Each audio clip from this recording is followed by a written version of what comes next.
नमस्कार, खबर उत्तराखंड लेकर मैं हूं आपके साथ संदीप निरंजन सरकार। टिहरी में गढ़वाल में लगातार बारिश हो रही है, आफत लगातार बरसी हुई है। प्रभावित क्षेत्रों में बचाव कार्य भी जारी है, जिसका निरीक्षण खुद सीएम पुष्कर सिंह धामी ने जाकर किया है। आपको सीधा लिए चलते हैं।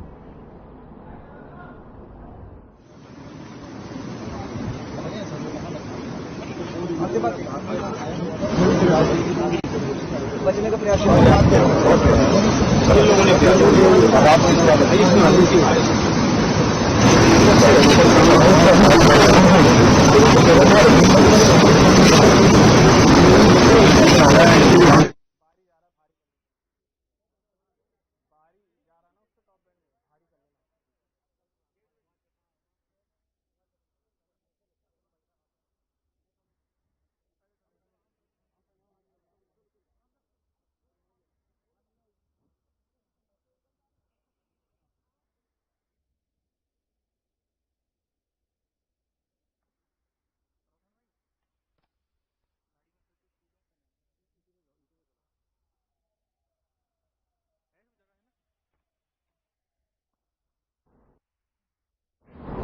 चलिए खबरों में आगे बढ़ते हैं। देहरादून संडे मार्केट यानी साप्ताहिक बाजार लगने को लेकर कोर्ट के आदेश के बाद भी आईएसबीटी के पास जगह दिए जाने और नगर निगम की तरफ से उनकी अभी तक सफाई न करने के मामले पर हाईकोर्ट में सुनवाई हुई।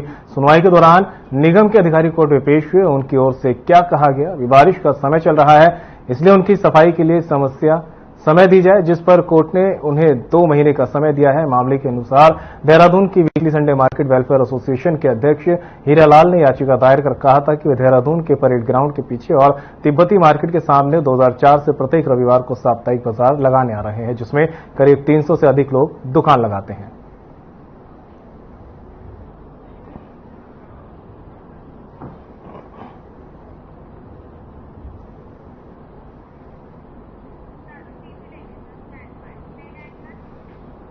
खटीमा में भारत नेपाल की सीमा पर स्थित मेलाघाट में सिसैया के किसानों ने भीषण बाढ़ आपदा से हुए नुकसान के लिए उचित कार्रवाई करने की मांग की है। इसके लिए किसान खटीमा के एसडीएम रविंद्र सिंह बिष्ट और तहसीलदार हिमांशु जोशी से मुलाकात कर आपदा से पीड़ित विभागों का सर्वेक्षण और मुआवजा दिलाने की मांग कर रहे हैं। इसी के साथ मेलाघाट सिसैया खटीमा तहसील क्षेत्र का अंतिम राजस्व गांव है, जहां कुछ दिनों पहले आई भयंकर बाढ़ आपदा से किसानों को कई नुकसान झेलने पड़े, जैसे कि खेतों में 10-10 फीट गहरे गड्ढे बन गए, खड़ी फसलों का मिट्टी पड़ने के बर्बाद होने और खेतों में लगे बोरिंग इंजन और घर मकानों का क्षतिग्रस्त होना। वहीं किसानों ने एसडीएम को बाढ़ से आए नुकसान के लिए मांग पत्र सौंपा है।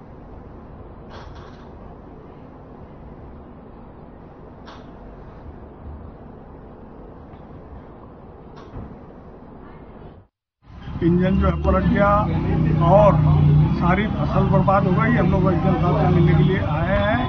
एसडीएम साहब ने ये कहा हमको, जो हमने ज्ञापन दिया, तो उन्होंने आश्वासन दिया कि आपका खेत बरोबर करवा दिया जाएगा और कुछ सहायता भी आप लोगों को दी जाएगी। ये आश्वासन उन्होंने दिया।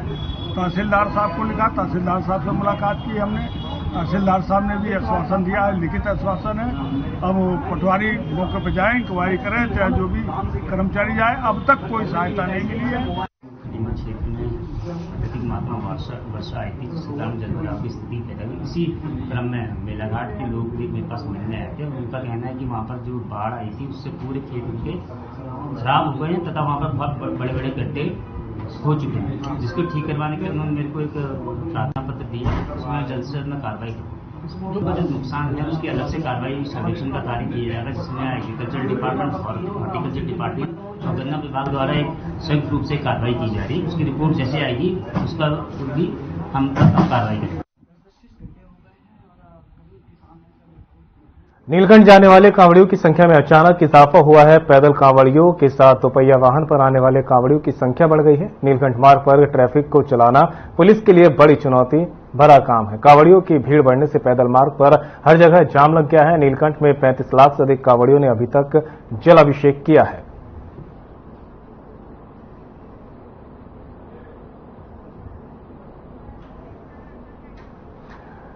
तो तस्वीर आप देख सकते हैं, कांवड़ियों की संख्या में लगातार इजाफा होता जा रहा है और सबसे बड़ी यहां पर चुनौती प्रशासन के लिए बनी हुई है कि किस तरह से जो है वो यातायात को सुचारू रूप से संचालित उनका कर सके।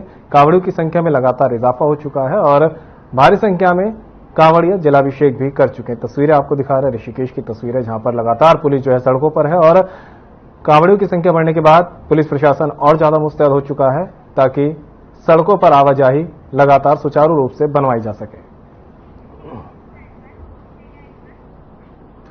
पौड़ी जनपद में स्थित वीरचंद्र सिंह गढ़वाली औद्योगिक एवं वानिकी विश्वविद्यालय भरसार की समस्याओं का शीघ्र समाधान निकाला जाएगा।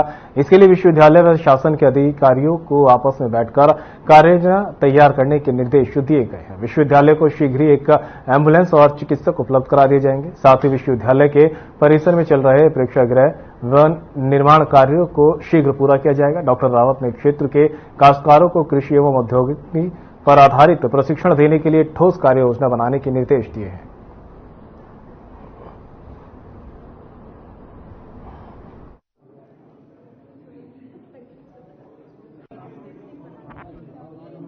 देखिए, भरसार विश्वविद्यालय जो है उसका मुख्य परिसर मेरी विधानसभा में है और मैं जब भी वहां जाता हूं तो वहां लगभग 1000 छात्र छात्राएं वहां पे हॉस्टल में रहते हैं।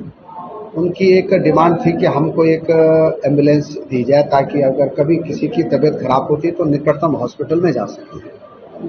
तब हमने उनके लिए एम्बुलेंस भी स्वीकृत कर दी है और एक डॉक्टर भी वहाँ परमानेंट रहेगा ताकि किसी को कोई दिक्कत होगी तो वहाँ पे उपचार उनका हो सके, ये निर्णय भी किया।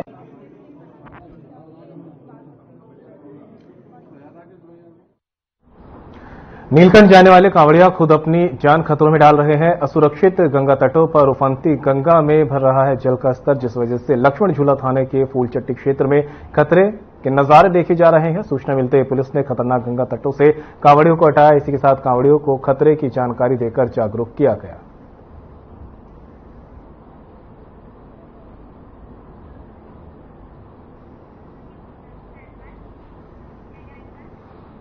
तो वहीं गढ़वाल कमिश्नर विनय शंकर पांडे ने मंडल मुख्यालय पौड़ी में पीपीपी मोड यानी पब्लिक प्राइवेट पार्टनरशिप पर संचालित हो रहे जिला अस्पताल पौड़ी का निरीक्षण किया है। इस दौरान मरीज के साथ तीमारदारों के साथ भी बात की गई है।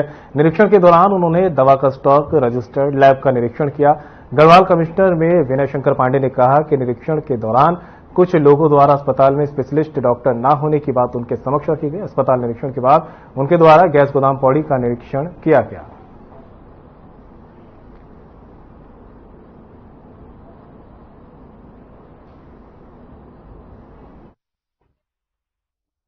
ये मेरी समस्या नहीं, ये पूरी पौड़ी की जनता की समस्या है। एक तो यहाँ पे जिस तरह से यहाँ पे फैसिलिटी मिली है इंद्रिस की तरफ से पैथोलॉजी, ये अच्छी बात है, लेकिन यहाँ पे एक्सपीरियंस डॉक्टर का बड़ा अभाव है। एक्सपीरियंस यहाँ पे जैसे हमारे सर्जन है, एक ये अपने फिजिशियन है, और भी यहाँ पे एक्सपीरियंस डॉक्टर का होना बहुत जरूरी है। इधर हमें छोटी मोटी बीमारी के लिए, छोटे मोटे बुखार के लिए, पेट दर्द के लिए श्रीनगर जाना पड़ता है।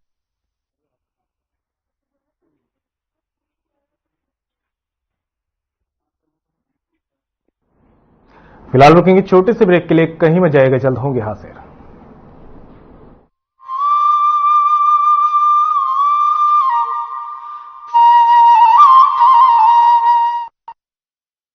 क्या रंग खिला, क्या रूप सजा, मैंने ही नहीं दुनिया ने कहा।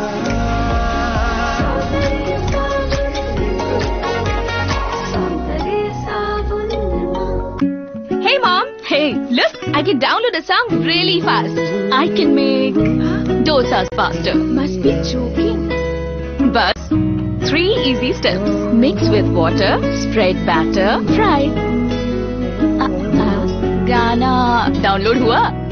नहीं, पर तब तक मैं इडली बनाती हूँ। हमने बनाया किड्स से।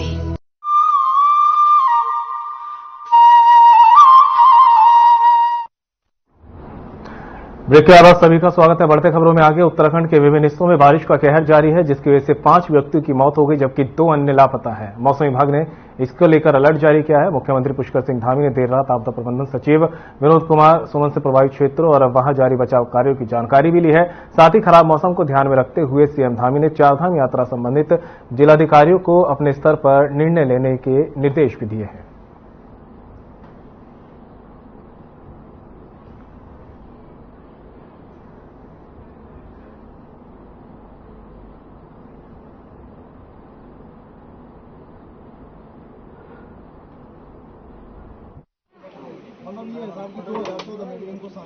तो देहरादून में तो कोई खतरे का वो नहीं है ना ज्यादा।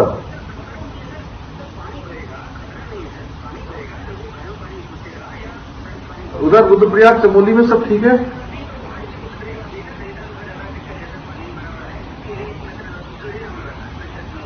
इधर बूढ़ा केदार साइड में क्या स्थिति उधर उत्तरकाशी वगैरह में?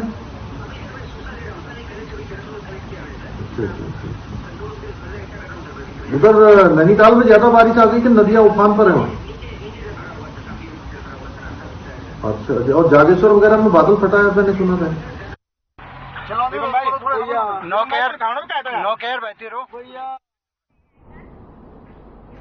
सीएम पुष्कर सिंह धामी ने बुधवार को सचिवालय में पशुपालन, डेयरी विकास, मत्स्य पालन और गन्ना विकास विभाग की समीक्षा की है। बैठक के दौरान उन्होंने अधिकारियों को निर्देश दिए कि पशुपालन और डेयरी विकास के क्षेत्र में आगामी 3 वर्षों में सफल राज्य घरेलू उत्पाद में योगदान 3% से बढ़ाकर 5% करने के दिशा कार्य किए जाएं। इसके लिए उन्होंने स्थानीय उत्पादों को तेजी से बढ़ावा दिए जाने पर भी बात कही। मुख्यमंत्री ने निर्देश दिए कि योजनाओं के सफल क्रियान्वयन के साथ नवाचार की दिशा में विशेष ध्यान दिया जाए।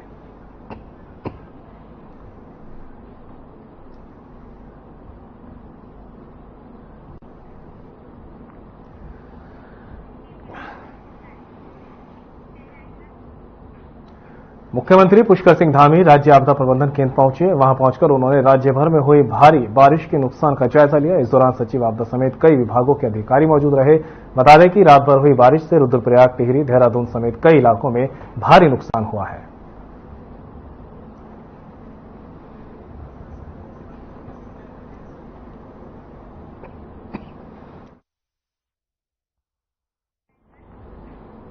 दिल्ली के कोचिंग सेंटर के बेसमेंट में पानी भरने से सिविल सेवा के 3 अभ्यर्थियों की मौत के बाद उत्तराखंड सरकार भी हरकत में आ गई है। सीएम पुष्कर सिंह धामी ने भी प्रदेश में संचालित कोचिंग संस्थानों की जांच के आदेश दिए हैं। बता दें, सीएम ने इस संबंध में मुख्य सचिव राधा रतूड़ी को निर्देश देते हुए कहा कि कोचिंग संस्थानों में पढ़ने वाले विद्यार्थियों और अध्यापकों के लिए की गई व्यवस्थाओं का भी स्थलीय निरीक्षण किया जाए। साथ ही वहां पार्किंग व्यवस्था और आसपास यातायात की सुगमता जैसे मुद्दों पर भी ध्यान दिया जाए। सीएम धामी ने प्रदेश में भारी बारिश के दृष्टिगत जल भराव होने की संभावना का जिक्र करते हुए कहा कि राज्य में संचालित ऐसे विभिन्न कोचिंग संस्थानों और अन्य ऐसे भवनों की प्राथमिकता से जांच की जाए।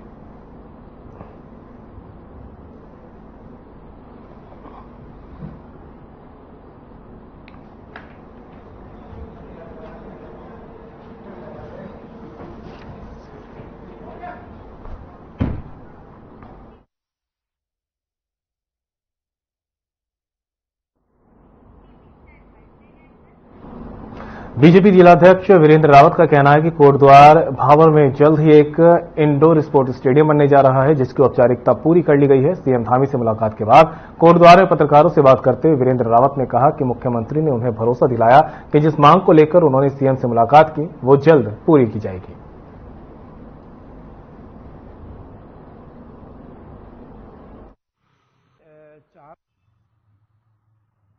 था करना भी था और इस पर हम लोगों ने बातचीत भी करी थी। एक इंडोर स्टेडियम की आवश्यकता पड़ रही थी भावर के इलाके में, क्योंकि एक बड़ा स्टेडियम यहाँ पर है ही, हम सबको जानकारी, लेकिन बहुत दूर पड़ने के कारण भावर वासियों के, वहाँ के बच्चों के लिए एक बहुत बड़ी समस्या थी कि कहीं पे एक ऐसा इंडोर स्टेडियम होना चाहिए। तो वो लंबी मांग थी हमारी। मैं कल माननीय मुख्यमंत्री जी के पास जब मैंने कही बात, तो उन्होंने इस बात को कहा है कि निश्चित रूप से आवश्यकता है और त्वरित उस पर कार्रवाई होने वाली, जिसपे कि हम लोगों ने पूर्व से ही कई बार कागजी कार्रवाइयां और जमीन उपलब्ध न होने के कारण काम रुक जाते हैं, तो वो लगभग उपलब्ध करवाने के बाद ही मैं वहां पे गया था। तो वहीं मुख्यमंत्री पुष्कर सिंह धामी ने एक अहम बैठक की है। ये बैठक आपको बता दें कि सहकारिता विभाग के अधिकारियों को लेकर की गई है।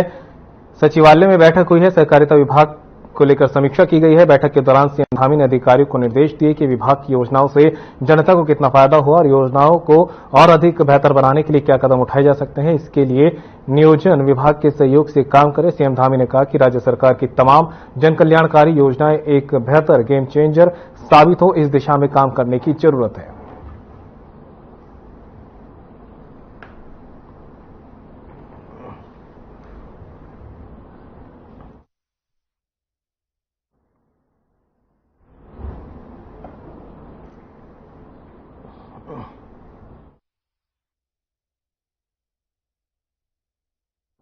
तो वहीं देहरादून की डीएम सोनिका ने डेंगू को लेकर यहां पर जरूरी दिशा निर्देश दिए हैं। अधिकारियों को निर्देश दिए गए हैं कि ताकि जो है जिस तरह से लगातार बारिश हो रही है उसको लेकर डेंगू की समस्या उत्पन्न न हो सके। उन्होंने बताया कि स्वास्थ्य विभाग, नगर निगम और पीडब्ल्यूडी की टीमों को फील्ड में उतारा गया। बता दें कि देहरादून में डेंगू के दृष्टिगत लगभग 14 संवेदनशील और ऋषिकेश में लगभग 8 संवेदनशील क्षेत्र हैं। शहर में डेंगू का प्रकोप न फैले इसके लिए सभी टीम अलग अलग जगह जाकर डेंगू के लार्वा को नष्ट करने का काम कर रही है। वहीं अभी तक 75,000 से अधिक रुपए के चालान किए जा चुके हैं। सरकारी और निजी चिकित्सालयों में किट, दवाइयां आदि की समुचित व्यवस्था की जा चुकी है।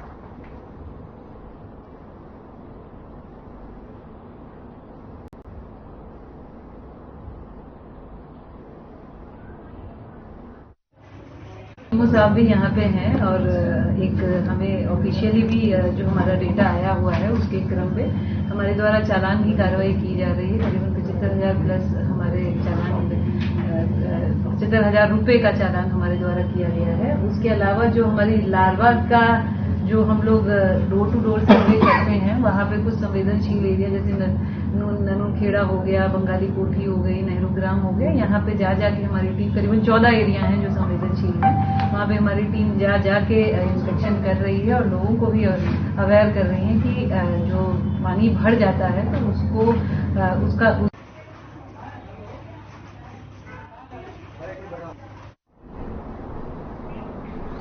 कोटद्वार जिला यूथ कांग्रेस अध्यक्ष विजय रावत के नेतृत्व में कांग्रेस कार्यकर्ताओं ने मुख्य चिकित्सा अधिकारी पौड़ी के नाम ज्ञापन सौंपा और कोटद्वार स्थित राजकीय बेस चिकित्सालय में बेहोशी के डॉक्टर की तैनाती की मांग की गई है। राजकीय बेस अस्पताल कोटद्वार के प्रमुख चिकित्सा अधीक्षक डॉक्टर विजयेश भारद्वाज के माध्यम से मुख्य चिकित्सा अधीक्षक पौड़ी को इस संबंध में ज्ञापन दिया गया। ज्ञापन में कहा गया कि 1 महीना बीत जाने के बाद भी राजकीय बेस अस्पताल कोटद्वार में डॉक्टर की तैनाती न होने से मरीजों और तीमारदारों को काफी परेशानी का सामना करना पड़ रहा है। ज्ञापन में कहा गया कि अगर जल्द ही उनकी मांगों पर ध्यान नहीं दिया गया तो जिला यूथ कांग्रेस आंदोलन करने पर मजबूर होगा।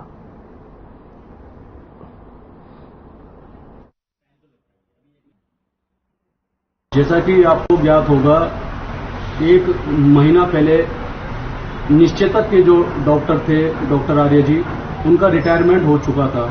पर विगत 1 माह बीत जाने के बाद भी अभी तक उनकी जगह निश्चेतक के डॉक्टर की तैनाती नहीं हुई है, जिससे मरीजों को और उनके परिजनों को दर दर भटकना पड़ रहा है, जिसके कारण यहाँ पर ऑपरेशन रुके हुए हैं।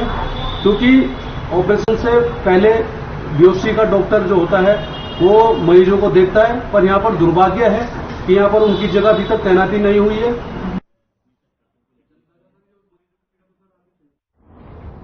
फिलहाल रुकेंगे छोटे से ब्रेक के लिए, कहीं मत जाएगा, जल्द होंगे हाजिर।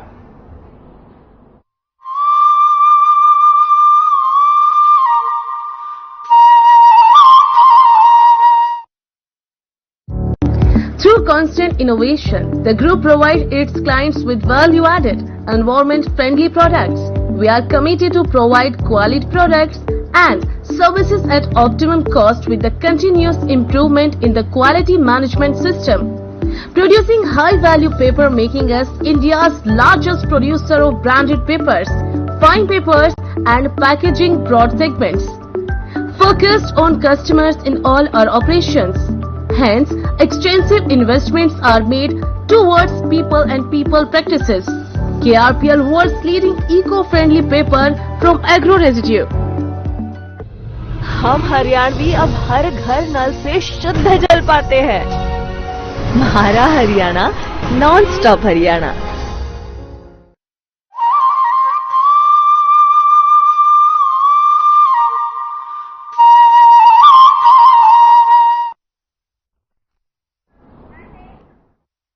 ब्रेक के बाद आप सभी का स्वागत है। बढ़ते खबरों में आगे, जिले में हो रही मूसलाधार बारिश के चलते जिलाधिकारी सोनिका ने संज्ञान लिया है। शहर का जायजा लेते हुए डीएम आपदा कंट्रोल रूम पहुंची। इस मौके पर नगर मजिस्ट्रेट और संबंधित अधिकारी मौजूद रहे।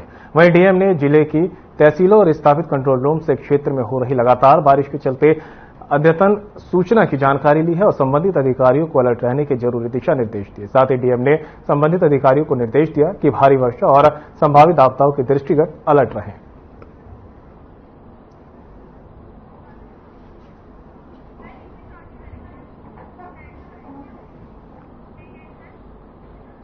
जनपद के बाजपुर क्षेत्र में लगातार तेंदुए की दस्तक देखने को मिल रही है। क्षेत्र के कई जगह में सीसीटीवी में तेंदुए की तस्वीरें कैद हुई तो कई जगह लोगों ने अपने मोबाइल कैमरे में तेंदुए को कैद कर लिया है। एक सीसीटीवी में पालतू कुत्ते के शिकार करने की लाइव वीडियो कैद हुई है जो तेजी से वायरल हो रही है। वहीं वन विभाग इस घटना पर एकदम सुस्त रवैया अपनाए हुए है।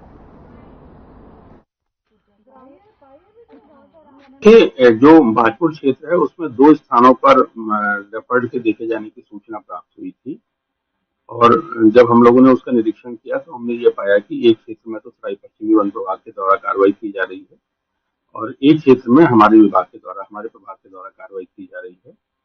अभी क्योंकि खाली बाघ की उपस्थिति की प्रथम सूचना मिली है तो जो उसमें सुरक्षात्मक जो वो है हमारे जो तरीका है काम करने का, अभी हम उसी के अंतर्गत काम कर रहे हैं। क्षेत्र में ट्रैप कैमरा लगाना और लोगों को थोड़ा जागरूक करना कि किस तरीके से ऐसे माहौल में उनको रहे।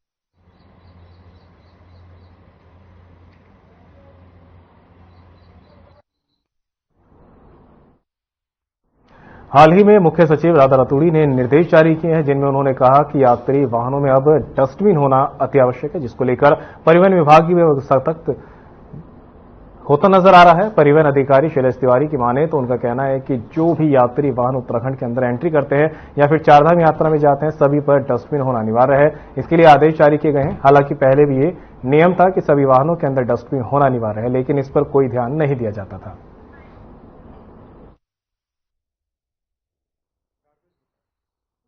चालान तो एक पार्ट हुआ, आपने बहुत सही पॉइंट रखा है कि सबसे पहले हमें लोगों को जागरूक करना पड़ेगा, लोगों को बताना पड़ेगा कि ये नियम उत्तराखंड में लागू है। बहुत लोगों को नियम पता ही नहीं है, तो हम उसको क्या है कि जगह जगह जहां हमारे ग्रीन कार्ड बनते हैं, जहां ट्रिप कार्ड बन रहे हैं, जहां हमारे चेक पोस्ट हैं, हमारे ऑफिस हैं, सब जगह हम लोग इसमें जागरूकता अभियान चलाने जा रहे हैं। हल्द्वानी में चौराहों में रोड चौड़ीकरण के दौरान बड़ी संख्या में सालों पुराने पेड़ जद में आ रहे हैं, जिसके पीडब्ल्यूडी को लोगों का विरोध झेलना पड़ रहा है। अब अधिकारी और प्रशासन की कोशिश के बाद 40 चिन्हित पेड़ों को रिलोकेट करने की प्रक्रिया शुरू हो चुकी है। देखिए, इसमें जो हमारे 13 चौराहे हैं, इसमें पेड़ों की गिनती हुई थी कि उनको चौड़ीकरण की जद में जो भी आ रहे हैं उनको काटा जाए, लेकिन इसमें जिलाधिकारी महोदय द्वारा एक अनूठी पहल की गई कि हम जो हमारे प्राचीन पेड़ हैं जिनकी उम्र यहाँ पर लोकल लोग 100 साल भी बताते हैं, ऐसे पेड़ों को जो इस तरह की को अपने खेतों की देखभाल कर रहे थे कोल्हाड़ी नामक तोप पे, और उस दिन रात में उनकी जो है बॉडी पास में गदेरे में मिली और उनके सर पे चोट लगी हुई थी। इसके बेसिस पे जो है ऐसा लगा कि इनको मार के वहां फेंका गया है, तो इसके बेसिस पे जो है अज्ञात लोगों के खिलाफ जो है। और फिलहाल बुलेटिन में मेरे साथ इतना ही, दीजिए इजाजत, नमस्कार।